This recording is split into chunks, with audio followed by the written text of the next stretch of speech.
In an insurance sector, the most important thing is that how open are you in terms of explaining the facts and figures. What are the conditions under which that particular property is being insured? Under what circumstances is this going to come into factor? What are the risk factors that are governing this insurance? All those matters is that in terms of how we are getting into insurance rather than what is being insured.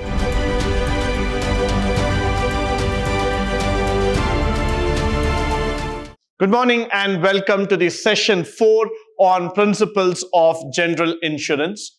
In the previous session, we were talking about the various factors that are concerning about the factors, the fundamentals that are involved in terms of general insurance. So we were talking about the principles of utmost faith.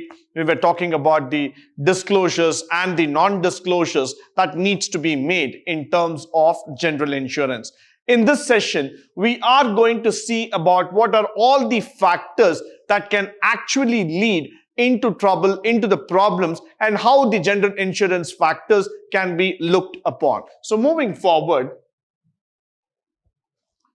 we are going to talk about this misrepresentation. This is a very, very important concept that is being talked about in general insurance. Now, for example, accidentally, if a person did not know about certain factors and by mistake he has given out something, that means he could be claimed as innocent, and then that fact can turn out to become wrong later. So what we tend to do here is that normally this occurs when a person states a fact in a belief and the expectation that it would be right, but ultimately it proved to be wrong. Now in that case, it can be taken into account, it can be rectified, and it can be given a sort of hearing altogether. But if I have intentionally played it wrong, deliberately made it wrong, and I have gone to the situation where the proposer intentionally distorts the information to defraud the insurer. So I have gone to a situation, I've gone to a level where I just want to create some sort of problem. I want to intentionally cheat people altogether. That means I am in trouble altogether. So that is where I need to look about this information factor. That is where I need to understand that I have deliberately done some mistake which can lead the insurance company into trouble. So deliberate misrepresentation arises when the proposer intentionally distorts the known information or to defraud the insurer. So now what is going to happen here is that it is going to actually put him into a situation where that person is going to get into the legal hands. Why? Because I wanted to cheat the company. I want to intentionally do something which is considered to be a malpractice, and that can lead into a severe problem for the company going forward. So intentionally, if a person has tend to cheat a company or tend to do something wrong, then definitely he will go behind the bars. That would lead to a legal court or a case altogether, and that is not supposed to be done when we are taking an insurance. Now moving forward, non-disclosure. Now what is a non-disclosure? Let me first explain it and then we will go forward in terms of understanding the situation. In an insurance sector, the most important thing is that how open are you in terms of explaining the facts and figures considering the property, the nature of property and the nature of material that you are going to get insured. Suppose you have taken the insurance and you have not been able to disclose the matter properly, that is the subject matter. Automatically, the insurer company will not come to know about it, and later it might create a problem for both the parties. So when you move on to the position of non-disclosure, that means you have not given the facts and figures properly. You have tried to hide it, or you have not tried to be on the proper terms and conditions altogether. So that might lead into trouble. So there are two factors that comes under the non-disclosure. One, when it is under an innocent position. The second, when it has been done deliberately. Now, when you say that it is innocent, that means this arises when a person is not aware of the facts or not even though being aware of the fact he does not appreciate its significance. So he did not know about it. It just slipped out of his mind. He was not in a position to understand it. He just did it. Now, in an innocence, when you claim it in the court or when you claim it under the circumstances, this particular kind of mistake is pardonable in nature. So people will not be really taking it very harsh. So it could be excused. It could be taken off altogether. But when it is being deliberately done, when the things are being taken for a challenging purpose, when things are being done with an intention to cheat the company, then automatically when he has entered into the contract which would not be aware of, then that would become a void contract altogether. Now, why that becomes is that leads to a cheating scenario, that leads to an intentional malpractice altogether, for which the company has to face the brunt. So that is why the insurer always makes sure that whether you have given out the details completely, even if a small column or a small data is not being mentioned into the situation, he would call back, he would get all the details, he would ensure that he has sufficient data with him before providing you insurance at any cost at any point of time. Now, moving forward, how to deal with breaches. Now, as an insurance company, it is quite normal and it is quite legal in the situation that there are many times that I might have to face with challenges in terms of breach, in terms of people going against the law altogether. So in that scenario, as an insurance company, what do I need to do? Now, when the breaches are definitely classified into this factor, innocent, deliberate, material to the risk, immaterial to the risk. Now, when I talk about the innocent factor, as I was telling you, when suppose the party claims his innocence, that was beyond his control or that was not known to him at any point of time, then yes, there is a chance that which could be negotiated and which could be understood altogether. In the case of deliberate, in the case where it has been intentionally done, in the case when it has been done with an ideology to cheat, ideology to cause some harm, cause some defect to the company altogether, then what will happen here is that this would become a deliberate scenario. This would become a situation where that person needs to be taken by the law, by the action altogether. So that is where the deliberation will come into picture. That is where a scenario will come where he would be intentionally taken by the legal authorities and the companies have to take an action against him, find out why did he try to do this kind of mistake and take it forward as a situation.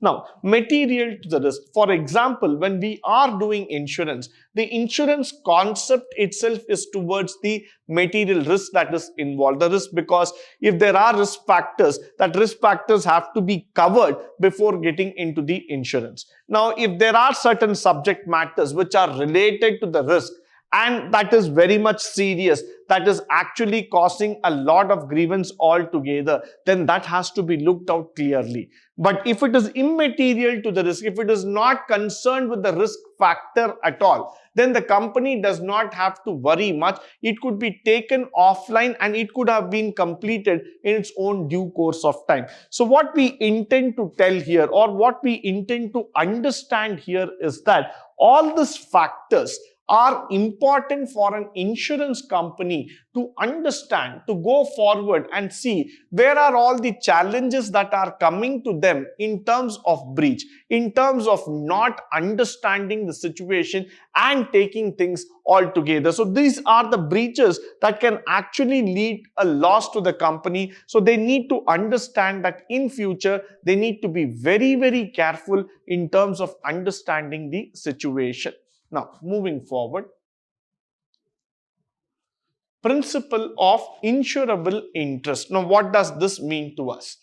One of the essential ingredients of an insurance contract is that the insured must have an insurable interest in the subject matter of the contract. Now, this is very, very important. One of the most essential factor of an insurance contract is that the insured must have an insurable interest, which means to say that, yes, definitely there should be an interest for that. That yes, I want to protect my property, there needs a protection altogether, and that should be a subject matter of contract. It should not be done out of force, or it should not be done out of compulsion, or it should not be done out of ignorance altogether. There should be a subject matter of interest. Now, if I own a car, I should be equally concerned about my car on the factor that yes, that needs to be protected, and in any case, if any damage happens to it because of an accident or because of an untoward incident, I should be in a position to cover all the expenses, to take care of my car altogether. So there should be a matter of concern when we are going for insurance. Followed by insurance without insurable interest would be mere wager and such unenforceable in the eyes of law. Now, for example, the company forced me to take an insurance. I did not have any interest at all, sir. It was just out of a force that I was asked to take this particular insurance. I did not have any interest at all. If I can claim this statement in the organization, under the law, then what happens is that the court can definitely say that the contract itself becomes void. So that is the situation where I need to understand, where I need to go forward and tell people very clearly that yes, this was done under any point of time where I was not even knowing it. I did not have any interest at all. I was just forced to get into this law altogether. So that is why it becomes very, very important for all of us. Now, the subject matter of insurance contract may be a property, an event that might create a liability, but it is not the property or the potential liability which is insured, but it is the pecuniary interest of the insured in the property or liability which is insured. Now, let us try to understand that when you are getting into an insurance factor, the subject matter of insurance contract may be a property. Definitely, yes, because we are going to talk about a car or a house or a building altogether.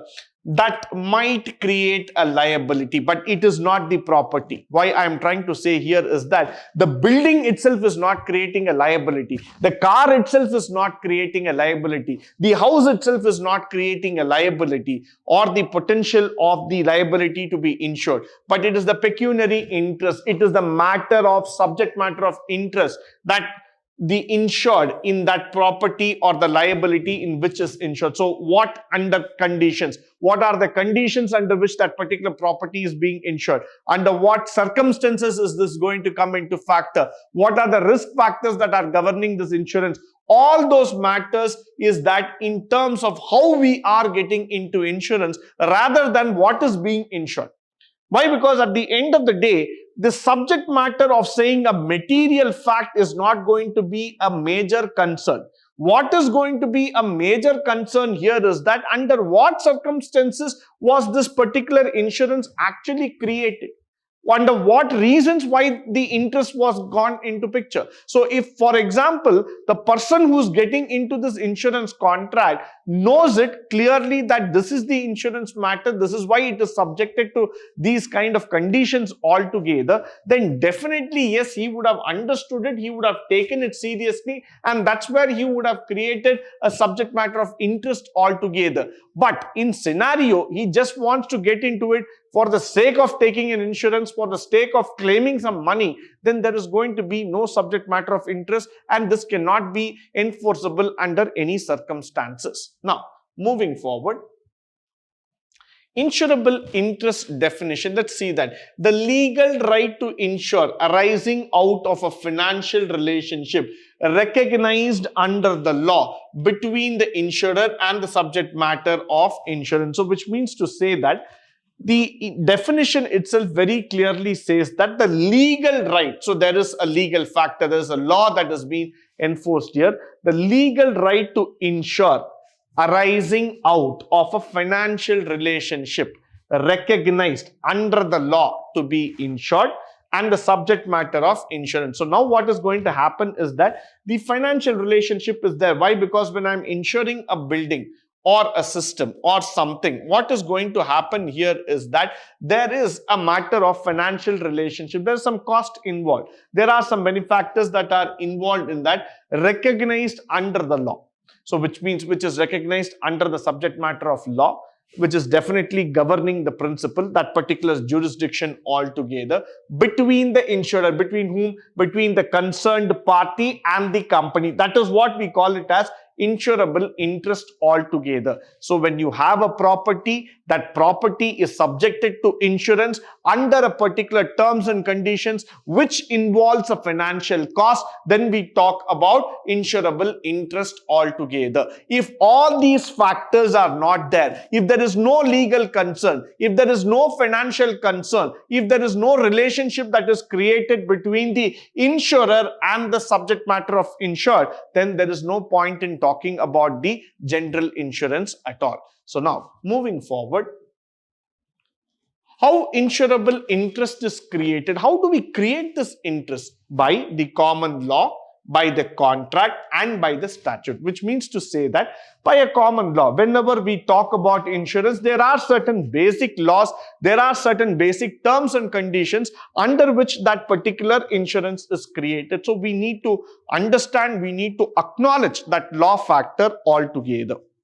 Now, moment when you sign up a document, or when you get into some sort of insurance, or when you get into some sort of legal binding, there would be a law that would state that under this law, under this section, with regards to the jurisdiction of the local place, the local district, or the whatever state or capital, this is the law under which the insurance is being written. Next, by a contract. So the insurer and the insured gets into a contract saying that we hereby understand, acknowledge the terms and conditions under which this insurance is created. So there is a contract that is created, a mutual consent that is being created between the insured and the insurer, trying to understand all the factors that are remaining in terms of understanding. Next, by the statute, by the nature of the subject itself, by the nature of the factor itself. So that is why it becomes very, very important.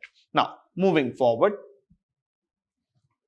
when should be insurable existence, that is the interest exist? In life insurance, insurable interest must exist at the time of inception of the insurance, and it is not required at the time of claim. Now, this is where I am going to slightly change my tone in terms of general versus the life insurance. In a life insurance, moment when you are trying to get into the insurance itself, when you are going to sign up the insurance itself, so that is why I say at the time of inception. So when you are joining that life insurance policy altogether, that is the time when you need that insurable interest, which means to say that yes, a financial relationship is created. You are trying to understand the concepts of the insurance. You are trying to acknowledge all the factors, all the claims, and it is not required at the time of claim. Suppose anything happens, any untoward situation happens, or any kind of factors happen altogether, you are not going to worry about it. You are not just going to get boggled down by it. But yes, you are going to understand that it is needed, it is mandatory for us. So that is why you are going to go under that particular situation. That is acceptable, that is understandable. In marine insurance, insurable interest must exist at the time of loss and claim, and it is not required at the time of inception. So this is mandatory for all of us to understand. In marine insurance, the insurable exists at the time of loss, not at the time of inception. At the beginning, we don't want to worry about, because at the beginning, we understand that the ship and its contents will go under the utmost good faith. There will be no problem happening in the transportation fleet. We believe under all situation, under all blessings and on all good things and good omen, that the ship and its content will reach the destination. There will not be any problem. But in case, if there is a problem, if there is a situation, that is the time when the insurance comes into picture. That is where we try to claim the insurance. So that is why I say at the time of loss and not at the time of inception. So in marine insurance, it is at the time of loss and not at the time of inception. Followed by in property and other insurance, insurable. the interest must exist at the time of inception as well as at the time of loss. So now when I talk about property, things are changing both at the time of inception and at the time of claim. Why is that? Because when you are insuring a property, you will be insuring it under certain terms and conditions, because there would be a building value. At that time, what is the building value? What are the factors under which it is insured? And at the time of claim, because of some damage happening, at that prevailing conditions, at that given conditions, what are the challenges? So there we will be also looking. So both times, both at the time of inception and also at the time of claim matters. That is in the time of factors when we are redeeming it. Both the times this insurance matters. So when we talk about life, when we talk about marine, or when we talk about property, the terms and conditions are different altogether. Now, moving forward,